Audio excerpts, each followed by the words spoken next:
So child artist Rohan 90స్లో చూస్తాం, రీసెంట్గా వచ్చిన రవితేజ గారి మూవీలో చూస్తాం. ఏ మూవీలో చూసినా మంచి కామెడీ చేస్తుంటాడు. The same time summer holidays అని new movie and lead role.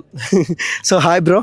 Hi hi అన్న. ఓకే, మీరు స్టేజ్ మీద మాట్లాడుతూ ఒక మాట అన్నారు, ఇక్కడ ఫుల్ స్క్రీన్ మొత్తం నేనే ఉన్నా, ఇక్కడ నా టైటిల్ ఉంది అని. ఎలా అనిపిస్తుంది?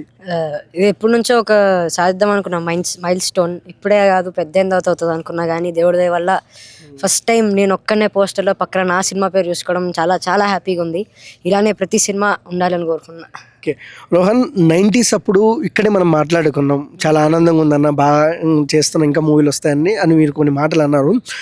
సో ఎలా అనిపిస్తుంది? ఎందుకంటే అప్పుడు చిన్నగా బొద్దుగా ఉండేవాళ్ళు, ఇప్పుడు సన్నగా హైట్గా నల్లగా అయిపోయారు. ఏం చెప్తారు దీని గురించి? ఇది ప్రస్తుతానికి సినిమా వల్లే. సినిమా డైరెక్టర్ పిండేసి పిప్పి చేశారు కాబట్టి నల్లగా బక్కగా పొడుగు అయిపోయాం.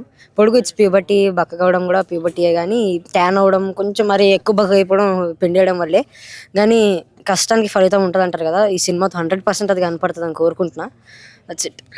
ప్రీ వెడ్డింగ్ షో అన్నప్పుడు అనుకుంటా చాలా మందికి మెసేజ్ చేసి ప్రమోషన్ చేయండి మూవీని అని అడిగిన వారు మీరు. సో ఈ సినిమాకి ఎలా అడగబోతున్నారు, ఎలా ప్రమోషన్ చేయబోతున్నారు? సేమ్ అన్న, మంచి సినిమాని నేను ఎప్పుడు వద్దు అనుకోను. నా సినిమా కాబట్టి ఇంకెంతమంది కుదిరితే అంతమంది 100% అడుగుతా ప్రమోట్ చేయమని.